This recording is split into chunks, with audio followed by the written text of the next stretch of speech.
Good morning વિદ્યાર્થી મિત્રો. છેલ્લે લાસ્ટ આપણે ચેપ્ટરમાં ઉદાહરણ સંઘાર 6.13 એ કમ્પ્લીટ કરેલું. ત્યારબાદ હવે દાખલા નંબર સ્વાધ્યાયમાં આપણે 6.1 તરફ જઈએ એટલે સ્વાધ્યાય લઈએ. સ્વાધ્યાયમાં દાખલા નંબર 6.1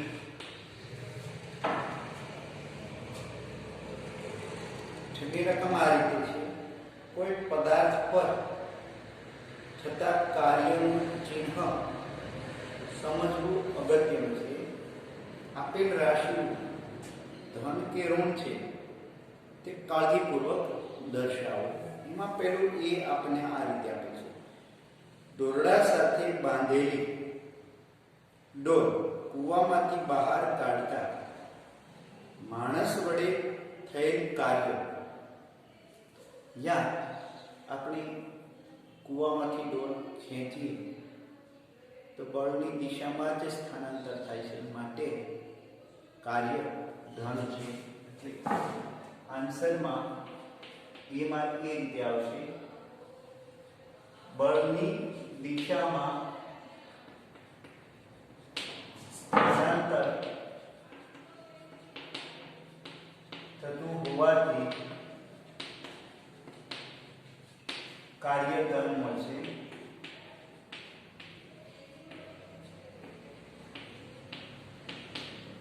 બી, ઉપરના કિસ્સામાં ગુરુત્વાકર્ષણ બળ વડે થતું કાર્ય, તો એ આપણને ઋણ મળશે, કારણ કે બળ અધો દિશામાં લાગે. ગુરુત્વાકર્ષણ બળ અધો દિશામાં અને સ્થાનાંતર ઉર્ધ્વ દિશામાં.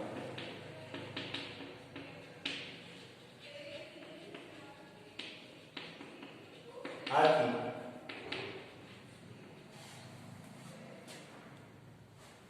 કાર્ય ઋણ મળશે. કાર્ય ઋણ મળે. ત્યારબાદ સી તરફ જઈએ. ઢળતા સમતલ પર લપસતા પદાર્થ પર ઘર્ષણ બળ વડે થતું કાર્ય. હવે ઢોળાવાળી સપાટી પર સરકતો પદાર્થ, એમાં ઘર્ષણ બળ વડે થતું કાર્ય જે આપણને ઋણ મળશે.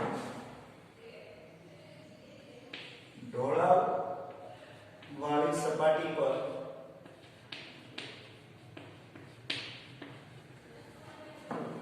ગબડતા પદાર્થ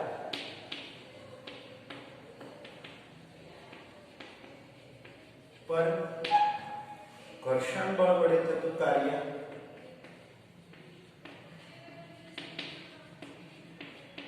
ઋણ મળે, કારણ કે સ્થાનાંતર અને બળ વચ્ચેનો કોણ પાય જેટલો થશે, એટલા માટે.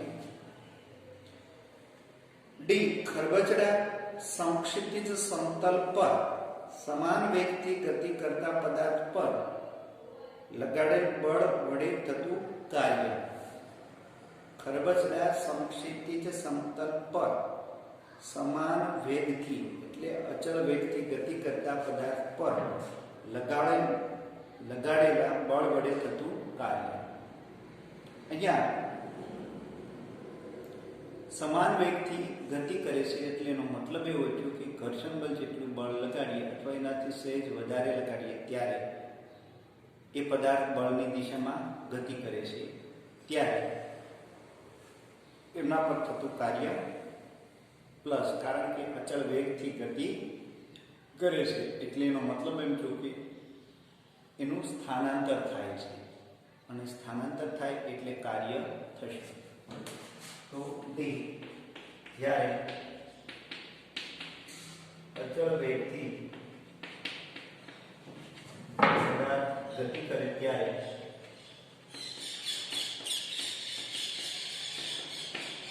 બળ વડે પદાર્થ પર કાર્ય ધન કારણ કે બળની દિશામાં સ્થાનાંતર થાય, બળની દિશામાં વેગ મળે તેથી.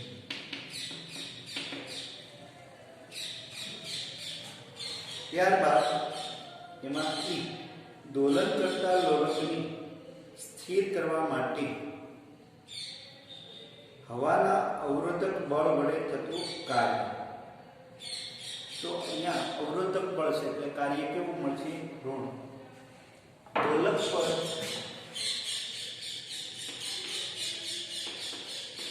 દોલક પર ગતિની વિરુદ્ધ દિશામાં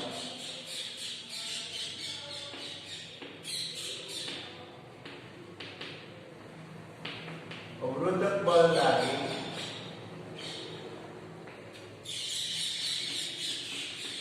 એટલે કાર્ય ઋણ મળશે. કેવું મળશે? કે કાર્ય ઋણ મળશે. ગતિની વિરુદ્ધ દિશામાં બળ લાગે છે એટલા માટે. તો અહીંયા ઉદાહરણ 6.1 આ રીતે આપણે કારણ છે જવાબ આપેલો. ત્યારબાદ ઉદાહરણ 6.2 તરફથી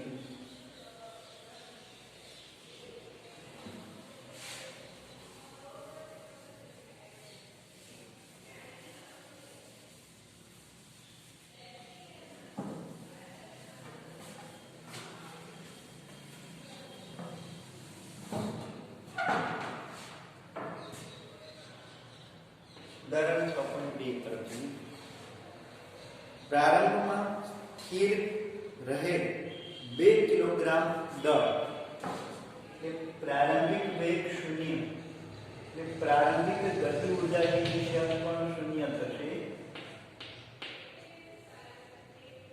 અને 2 કિલોગ્રામ દળનો પદાર્થ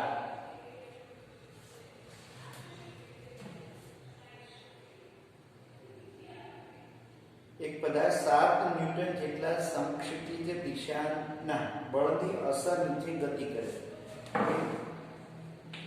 F બરાબર 7 ન્યૂટન બળની અસર નીચે ગતિ કરે છે. ટેબલનો ગતિક કર્ષણાંક 0.1 અને g બરાબર 9.8 મીટર પર સેકન્ડ સ્ક્વેર. આપેલ ગણતરી માટે નીચેના પરિણામનું અર્થઘટન કરો. પહેલું, એક લગાડેલા બળ વડે 10 સેકન્ડમાં થતું કાર્ય. લગાડેલા બળ વડે 10 સેકન્ડમાં થતું કાર્ય. બી, ઘર્ષણ બળ વડે થતું કાર્ય. ત્યારબાદ એમાં સી, 10 સેકન્ડમાં પરિણામી બળ વડે પદાર્થ પર થયેલું કાર્ય. પરિણામી બળ F dash F net is equal to F minus F dash અથવા ઘર્ષણ બળ. અને F dash કહીએ, સોરી.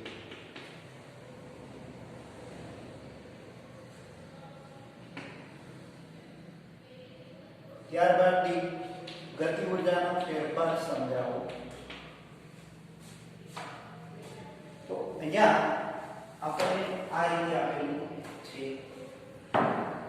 પહેલું, વિદ્યાર્થી મિત્રો, પદાર્થ ઉપર આપણે કેલ્ક્યુલેટ કરીએ ઘર્ષણ બળ કેટલું લાગે. તો પદાર્થ પર લાગતું ઘર્ષણ બળ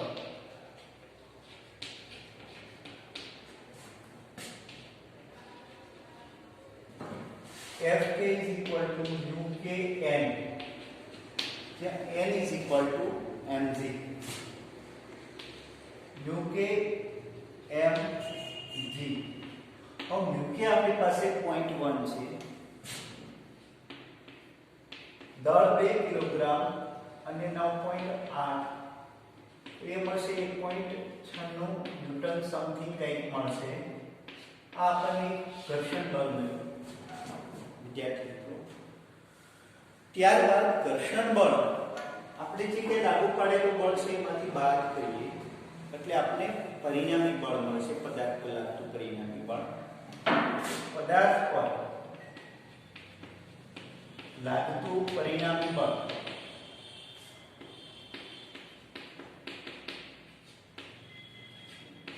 એને આપણે F ડેશ કહીએ તો F માંથી ઘર્ષણ બળ બાદ કરીએ તો F આપણી પાસે છે 7 ન્યૂટન માઈનસ 1.96 એટલે સમથિંગ કંઈક 5.04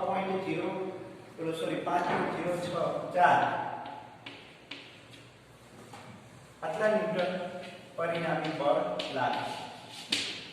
પદાર્થમાં ઉત્પન્ન થતો પ્રવેગ એ પરિણામી બળ ઉપર આધારિત હોય એટલે પ્રવેગ આપણે મેળવીએ તો A બરાબર F ડેશ અપોન m ન્યૂટનની ગતિના બીજા નિયમ અનુસાર તો 5.04 ભાગ્યા 2 એટલે એક કંઈક આપણે આ મળશે 2.52 મીટર પર સેકન્ડ સ્ક્વેર.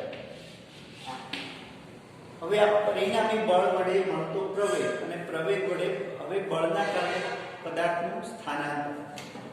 પરિણામી બળ વડે પદાર્થમાં થતું સ્થાનાંતર. તો પરિણામી બળ વડે પદાર્થમાં થતું સ્થાનાંતર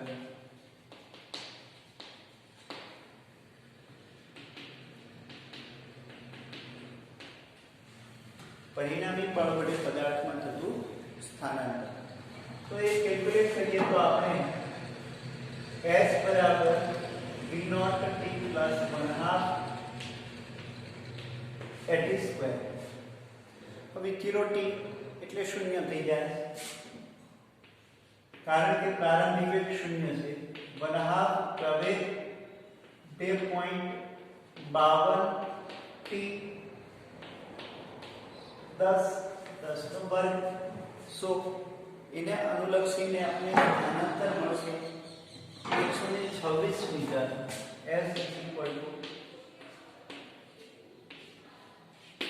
26 મીટર જેટલું સ્થાનાંતર થયું. તો હવે પહેલું આપણે મેળવીએ લગાડેલા બળ વડે થતું કાર્ય.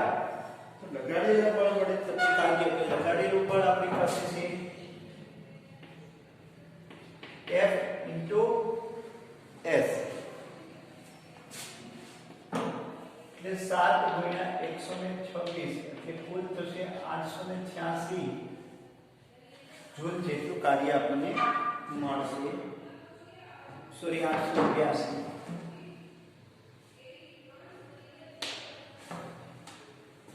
તો આ આપણને એ મળશે. ત્યારબાદ બી ઘર્ષણ બળ વડે થતું કાર્ય. તો ઘર્ષણ બળ કેટલું લાગે તો કે ઘર્ષણ બળ વડે થતું કાર્ય એને આપણે W1 કહીએ. 1.6 ગુણ્યા સ્થાનાંતર 126 એ કાર્ય આપણને મળશે 247 એપ્રોક્સિમેટ 247 જૂલ જેટલું કાર્ય મળશે. ત્યારબાદ સી પરિણામી બળ વડે થતું કાર્ય એટલે પરિણામી બળ વડે થતું કાર્ય જો W2 આપણે લઈએ તો પરિણામી બળ આપણને કેટલું 5.04 અથવા આ કાર્યમાંથી આ કાર્ય બાદ કરીએ તો પણ મળે 5.04 ગુણ્યા 126 એ એપ્રોક્સી આપણને મળશે 635. આ કાર્ય ઘર્ષણ બળ વડે થતું કાર્ય ઋણ મળશે કારણ કે ગતિની વિરુદ્ધ દિશામાં મળશે એટલા માટે. હવે અહીંયા આપણે આ મેળવી આ આપણે F' પરિણામી બળ વડે થતું કાર્ય 635. ગતિ ઊર્જાનો ફેરફાર જોઈએ તો કે डेल्टा के इज इक्वल टू के एफ माइनस के इनिशियल शून्य છે તો 1/2 m v સ્ક્વેર. હવે 10 સેકન્ડે આપણે એનો વેગ પેલા શોધવો પડે. તો અહીંયા આપણે શોધી લઈએ t બરાબર 10 સેકન્ડના અંતે વેગ. તો v બરાબર v0 પ્લસ at પ્રમાણે લઈએ તો v0 શૂન્ય છે. a બરાબર 2.52 ગુણ્યા 10 એટલે 25.2. કેટલો મળશે? 25.2. તો 25.2 મીટર પર સેકન્ડ આપણને અંતિમ વેગ મળ્યો. અહીંયા આપણે વિદ્યાર્થી મિત્રો 1/2 ગુણ્યા 2 ગુણ્યા 25.2 નો વર્ગ કરીએ એટલે એપ્રોક્સિમેટ 635 આપને મળશે. કેમ કે 25 નો વર્ગ 625 છે એટલે 25.2 છે એટલે આપણે એનો થોડો વર્ગ વધશે એટલે 25.2 નો વર્ગ તો એ આપણે એપ્રોક્સિમેટ 635 મળશે. તો અહીંયા કાર્ય ઊર્જા પ્રમેય સાબિત થાય. પરિણામી બળ વડે થતું કાર્ય ગતિ ઊર્જાના ફેરફાર કેટલું હોય. તો આ ઉદાહરણ આપણે કાર્ય ઊર્જા પ્રમેય પ્રમાણે સાબિત થાય છે વિદ્યાર્થી મિત્રો. 635 ડેલ્ટા કે બરાબર w. તો આ રીતે આપણે ઉદાહરણ મળશે 6.2.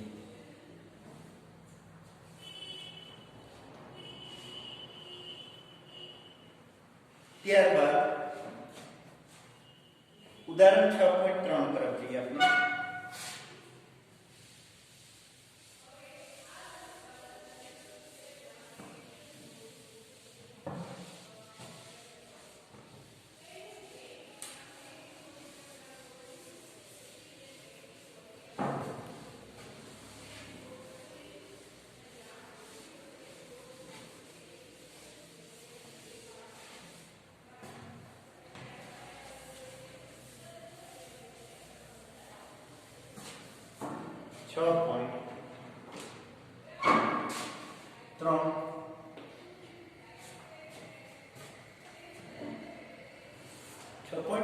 વિદ્યાર્થી મિત્રો આલેખની રજૂઆત છે અને થોડોક એ હાઈ લેવલ છે એટલે થોડીક સમજૂતીમાં આપણે ખાસ સમીકરણ ઉપર ધ્યાન આપીએ તો આલેખની વધારે સમજૂતીનો ખ્યાલ આવશે.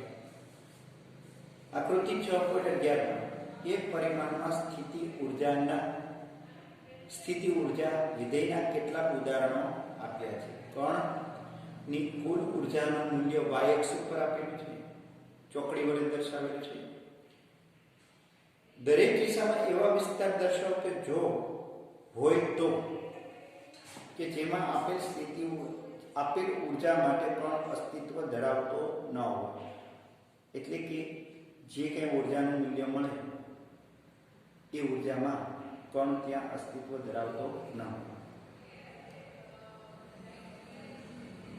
કુલ લઘુત્તમ ઉર્જા કેટલી હોવી જોઈએ તે દર્શાવો. ભૌતિકશાસ્ત્રની દ્રષ્ટિએ આવા કેટલાક ઉદાહરણો વિચારો કે જેમાં સ્થિતિ ઉર્જાના મૂલ્ય આ સાથે મળતા હોય.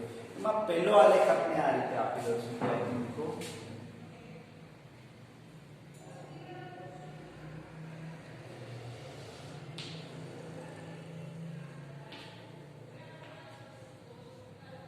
અહીંયા સ્થિતિ ઉર્જા સ્થાન સાથે સ્થિતિ ઉર્જા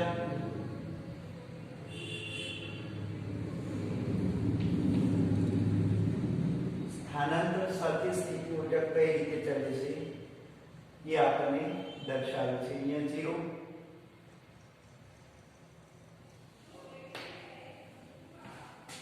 અને x અહીંયા કંઈક મૂલ્ય x1 ની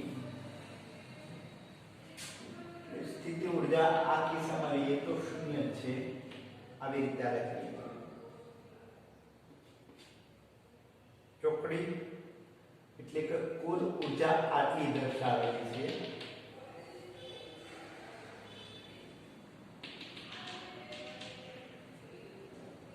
અહીંયા સ્થિતિ ઉર્જા 0. હવે આપણે એવું કીધું છે કે પહેલા તો એક આપણે કુલ ઊર્જા અને સ્થિતિ ઊર્જાની ચર્ચા કરી. અહીંયા પદાર્થની સ્થિતિ ઊર્જા આપી છે અને પદાર્થની કુલ ઊર્જા આપી છે, એટલે કે યાંત્રિક ઊર્જા E આ રીતે ધરાવે. હવે આપણે ચાલશે યાંત્રિક ઊર્જાના સંરક્ષણના નિયમ અનુસાર. યાંત્રિક ઊર્જાના સંરક્ષણના નિયમ અનુસાર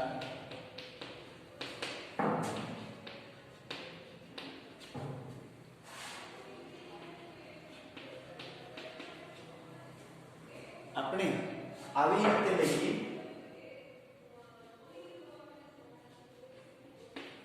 કુલ ઊર્જા બરાબર ગતિ ઊર્જા પ્લસ સ્થિતિ ઊર્જા. ગતિ ઊર્જા પ્લસ સ્થિતિ ઊર્જા. હવે વિદ્યાર્થી મિત્રો, અહીંયા ગતિ ઊર્જાની જો આપણે ચર્ચા કરીએ, E minus U, E minus. જો આપણે કુલ ઊર્જા કરતા સ્થિતિ ઊર્જા વધારે હોય તો ગતિ ઊર્જા ઋણ મળે. કેવી મળે? ઋણ. અને કુલ ઊર્જા કરતા સ્થિતિ ઊર્જા વધારે હોય તો ગતિ ઊર્જા ઋણ હોય તો ગતિ ઊર્જા ક્યારેય ઋણ હોતી નથી. આથી ત્યાં એક કણનું અસ્તિત્વ ધરાવે નહીં. અન્ય અંદર E બરાબર U થાય તો પણ આપણે કણનું અસ્તિત્વ ધરાવે નહીં. ગતિ ઊર્જા ધન ક્યારે મળશે? તો કે જ્યારે કુલ ઊર્જા કરતા સ્થિતિ ઊર્જા ઓછી હોય ત્યારે. એવા કિસ્સામાં આપણને ગતિ ઊર્જા ધન મળે અને કણનું અસ્તિત્વ ધરાવે. લઘુત્તમ સ્થિતિ ઊર્જા કેટલી હોય છે? તો કે આપણને યાંત્રિક ઊર્જા જેટલી અથવા એના કરતા વધારે હોવી જોઈએ. અહીં કુલ ઊર્જા એ સ્થિતિ ઊર્જા કરતા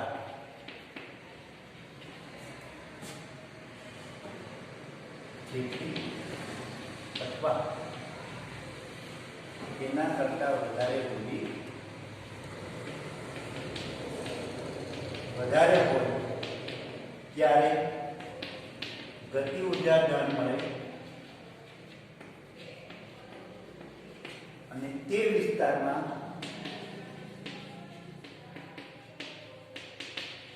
કણનું અસ્તિત્વ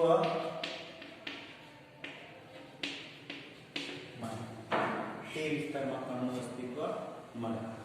તો અહીંયા પહેલું એ લઈએ, જ્યારે x એ x1, અહીંયા બિંદુ x1 આપીએ. બુકમાં લગભગ મારા પ્રમાણે એ બિંદુ છે. એ બિંદુ અહીંયા એ બિંદુ આપીએ. એ બિંદુ થી ઓછા અંતરે સ્થિતિ ઊર્જા શૂન્ય છે, એટલે આપણે કુલ ઊર્જા અને ધન ઊર્જા મળશે. એટલે આટલા વિસ્તારમાં કણનું અસ્તિત્વ મળશે, કેમ કે ગતિ ઊર્જા ધન મળશે, સ્થિતિ ઊર્જા શૂન્ય છે. એટલા 0 થી x થી a માટે E બરાબર k થાય, u 0. આ વિસ્તારમાં કણનું અસ્તિત્વ જોવા મળે.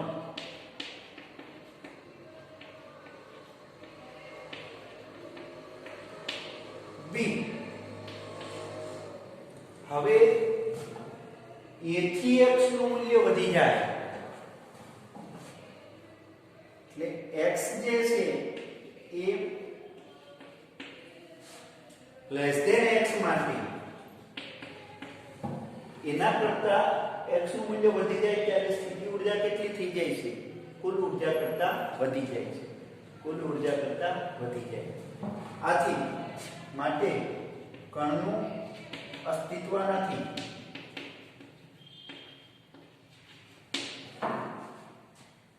કારણ કે ગતિ ઊર્જા ઋણ મળશે. કેવું મળશે? ગતિ ઊર્જા ઋણ મળે. કેમ કે સ્થિતિ ઊર્જા વધારે છે કુલ ઊર્જા કરતા. તફાવત સ્વરૂપે આપણે ડેલ્ટા એ વધુ મળશે. તો આ એ હતું. આલેખ 2 જોઈએ વિદ્યાર્થી મિત્રો. આલેખ 2 માટે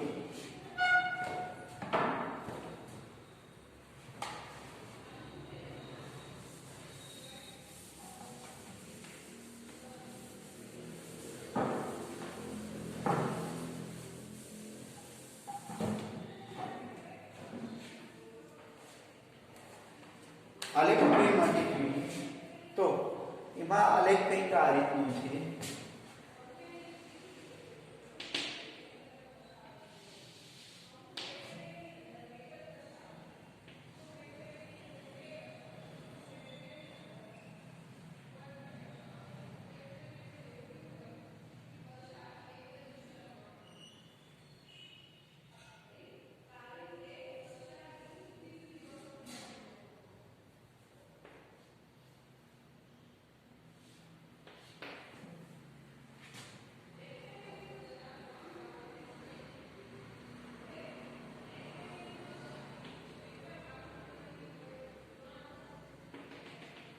A B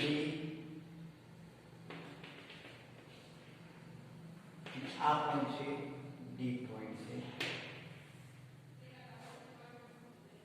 અને એ પોઈન્ટ જે છે એ વચ્ચે છે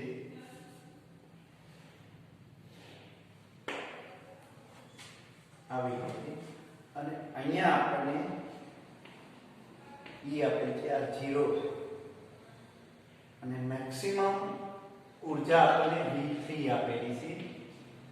અહીંયા સ્થિતિ ઊર્જાને પોટેન્શિયલ ઊર્જા કહે છે એટલે એને આપણે V3 ઊર્જા તરીકે અહીંયા V1 આ V2 અને આ V3 V1 V2 અને V3 અહીંયા Vx સ્થાન. તો આલેખ 2 આપણને આપે છે. એમાં આપણને કહે છે કે કયા કયા વિસ્તારમાં આપણને ગતિ ઊર્જા ઋણ મળે. તો પહેલો એક 0 થી નાના સ્થાનાંતર માટે એ 0 થી નાના સ્થાનાંતર માટે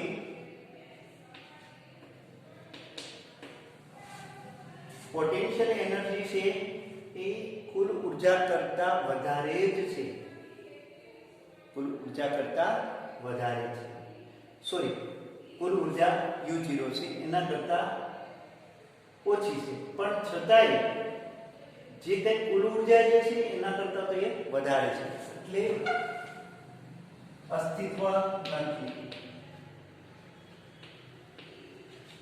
અહીંયા ભલે કંઈક જે કંઈ પોટેન્શિયલનું મૂલ્ય હોય U0 કરતા નાનું છે.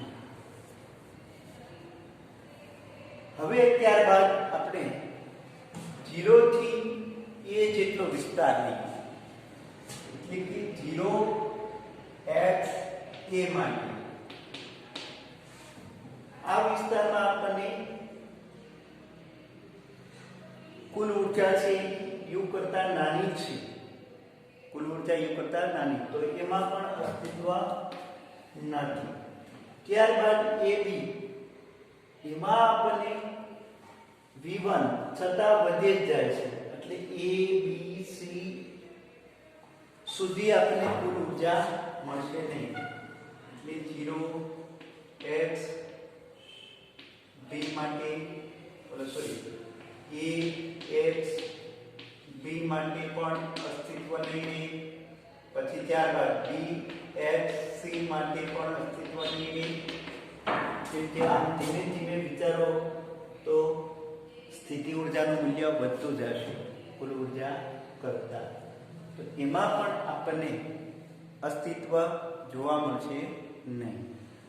અને સાથે સાથે d થી વધારે અંતર લો તો પણ સ્થિતિ ઊર્જાનું મૂલ્ય ઘટશે, પણ એ હંમેશા કુલ ઊર્જા કરતા તો તોય વધે જ છે. એટલે x જે છે એ d કરતા વધારે હોય એના માટે પણ કણનું અસ્તિત્વ જોવા મળશે નહીં. એટલે અહીંયા આપણે આલેખ B માં કોઈ પણ બિંદુએ કણનું અસ્તિત્વ જોવા મળશે નહીં. ત્યારબાદ આલેખ સી તરફી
અહીંયા વિદ્યાર્થી મિત્રો કુલ ઉર્જા E આ રીતે આપેલી છે. હવે વિચારીએ તો 0 થી એ વિસ્તારમાં સ્થિતિ ઉર્જા વધારે છે કુલ ઉર્જા કરતા. અહીંયા આ લેખ C માં 0 થી F થી A માટે U0 greater than E હોવાથી અસ્તિત્વ નથી. ત્યારબાદ A અને B વચ્ચે x હોય ત્યારે સ્થિતિ ઉર્જા ઋણ છે અને એનો મતલબ એવું કે U કરતા ડાઉન છે એટલે ગતિ ઉર્જા ધન છે. તો અહીં A થી X થી B માટે U લેસ ધેન E હોવાથી ગતિ ઉર્જા ધન મળે. કેમ કે K બરાબર E માઈનસ U અથવા V, U અથવા V બંને સંજ્ઞા સમાન જ છે. આપણે સ્થિતિ ઉર્જા તરીકે U લઈએ છીએ, ઘણી વાર V. તો માઈનસ માઈનસ પ્લસ એટલે આપણે K પ્લસ મળશે. ક્લિયર? આ વિસ્તારમાં કણનું અસ્તિત્વ મળશે. ત્યારબાદ B થી વધારે લઈએ અંતર તો ત્યાં આપણે પોટેન્શિયલ એનર્જી વધે છે. એટલે C x એ B થી વધારે હોય ત્યારે કણનું અસ્તિત્વ નથી.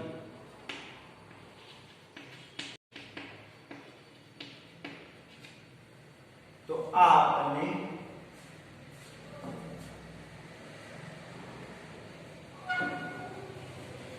ત્યારબાદ આલેખ આપણે ચોથો આલેખ જોઈએ.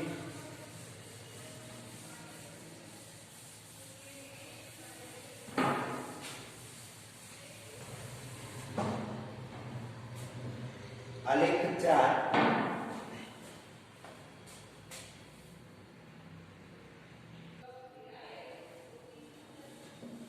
અહીંયા ચોથા આલેખમાં વિદ્યાર્થી મિત્રો આ રીતે આપેલું છે. પહેલું -a/2 થી +a/2 વચ્ચેનું અંતર લઈએ. તેમાં પોટેન્શિયલ એનર્જી ઋણ છે અને કુલ ઉર્જા ધન. એટલે એક આવી રીતે લઈ શકીએ એમાં -a/2 x a/2 આ અંતર માટે કે ધન મળે માટે અસ્તિત્વ છે.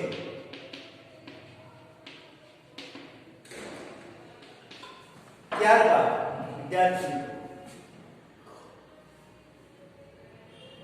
હવે -a/2 થી -b/2 આટલા અંતર માટે આ આલેખ મળશે.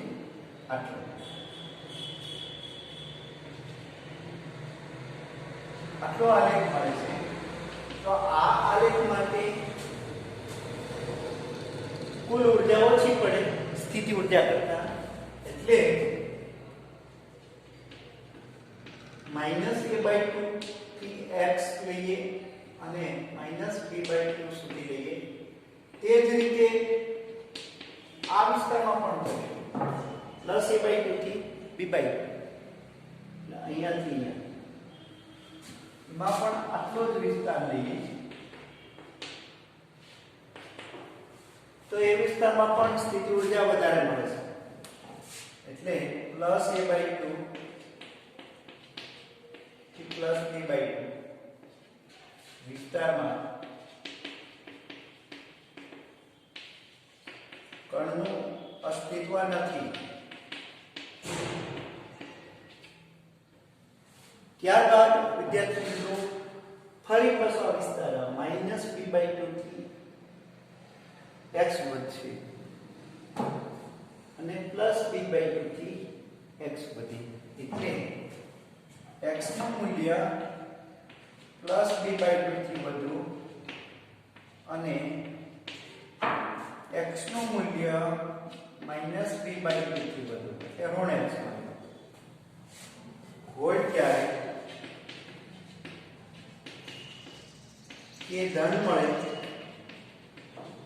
અને કણનું અસ્તિત્વ દર્શાવે.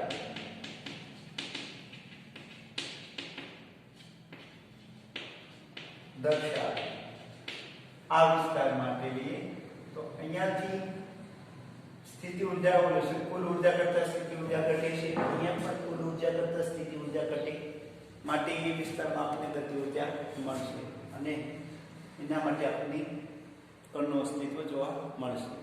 તો આ હતા 4 આલેખ અને 4 આલેખના અલગ અલગ વિસ્તારો અને અલગ અલગ વિસ્તારમાં આપણે કણનું અસ્તિત્વ ક્યાં છે તે જોયું. આ બધી બાબતમાં ખાસ અગત્યની બાબત એ છે ધ્યાન રાખવાની કે જ્યારે સ્થિતિ ઉર્જા કુલ ઉર્જા કરતાં વધશે ત્યારે હંમેશા કણનું અસ્તિત્વ હશે નહીં, એટલે કે બંધનમાં હોય, ગતિ ઉર્જા ઋણ ના મળે ક્યારેય. અને જ્યારે સ્થિતિ ઉર્જા છે કુલ ઉર્જા કરતાં ઓછી હોય ત્યારે ધન મળે, ત્યારે ગતિ ઉર્જા ધન મળે અને કણનું અસ્તિત્વ જોવા મળે. એટલે મુક્ત રીતે કણનું અસ્તિત્વ જોવા મળે. બાકીના કિસ્સામાં કણ બંધિત અવસ્થામાં હોય. કેવી અવસ્થામાં હોય?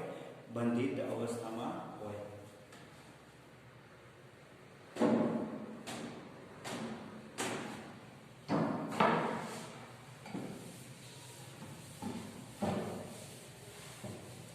ત્યારબાદ ઉદાહરણ 6.4 તરફથી 6.4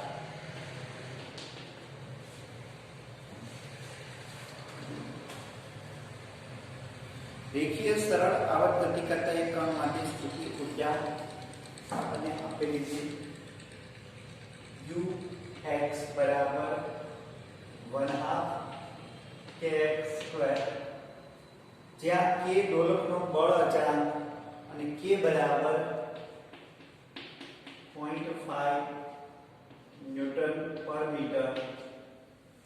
તો સ્થિતિ ઉર્જા વિરુદ્ધ સ્થાનાંતરનો આલેખ આપણે દર્શાવેલો છે આવી રીતે.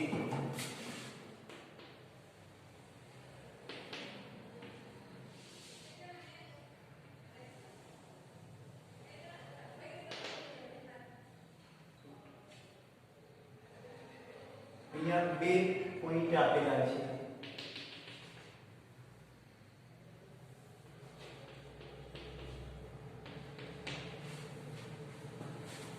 હવે આપણે કહી છે કે આ આલેખ આકૃતિ 6.2 માં દર્શાવેલ છે.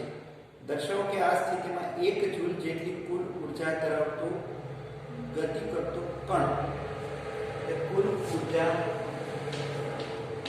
1 જૂલ છે. x બરાબર ±2 મીટર એ પહોંચી અને પાછો ફરશે.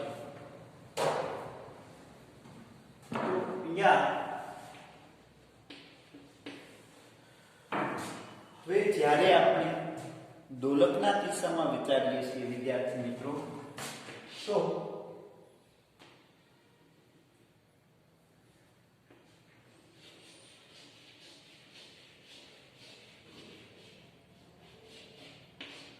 ધારો કે આ x બરાબર 0 સ્થાન છે. હવે ધીમે ધીમે ઉપર તરફ જાય મહત્તમ સ્થાનાંતર અહીંયા x બરાબર +x mv અને નીચે આવશે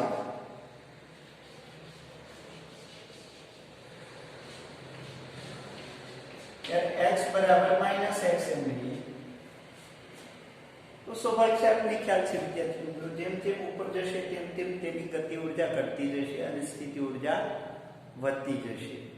સ્પ્રિંગમાં સ્થાનાંતર વધે તેમ સ્થિતિ ઉર્જા વધે. તો અહીંયા x બરાબર ±2 મીટર હોય ત્યારે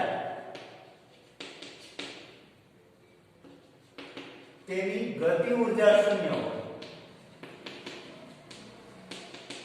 કારણ કે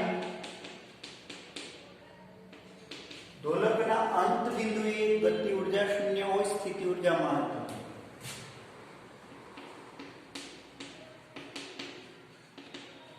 અંત બિંદુએ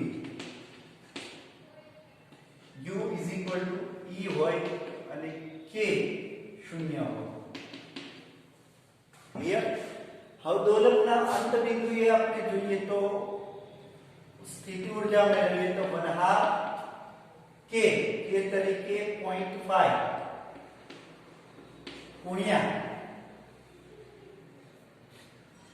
x વર્ગ અને આ કેટલું મૂલ્ય મળશે? 1 જૂલ જેટલું મળે. કેટલું મળે? 1 જૂલ જેટલું મળશે.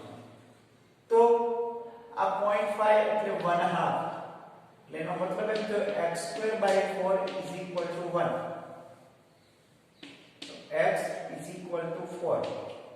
તો x ± 2 મીટર જે મહત્તમ સ્થાનાંતર થશે. તો આ બે સ્થાનાંતર ±2 મીટર જેટલા હોય ત્યારે એમની કુલ ઉર્જા સ્થિતિ ઉર્જા જેટલી થાય.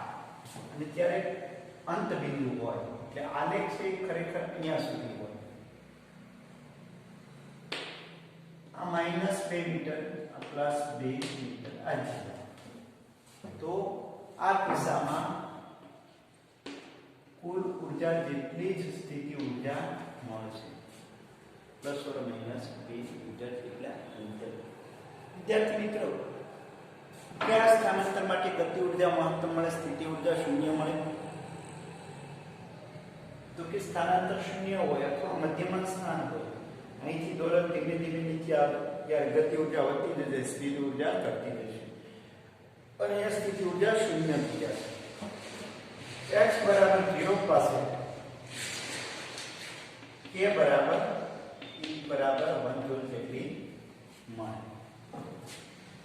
તો આપણને 6.4 માં આ રીતે આપેલું છે. ત્યારબાદ 6.5 એ આપણે નેક્સ્ટ લઈશું. વિદ્યાર્થી મિત્રો, હા એક ખાસ ધ્યાનમાં રાખવાનું કે આ જે કંઈ ઉદાહરણ આપણે 6.4 કમ્પ્લીટ કર્યા જે નોટબુકમાં તમારી વર્કબુકમાં 2 વખત જાતે ગણવાના રહેશે. અને જ્યારે અહીંયા નોટબુક મંગાવવામાં આવે ત્યારે આ ઉદાહરણ તમે લખેલા હોવા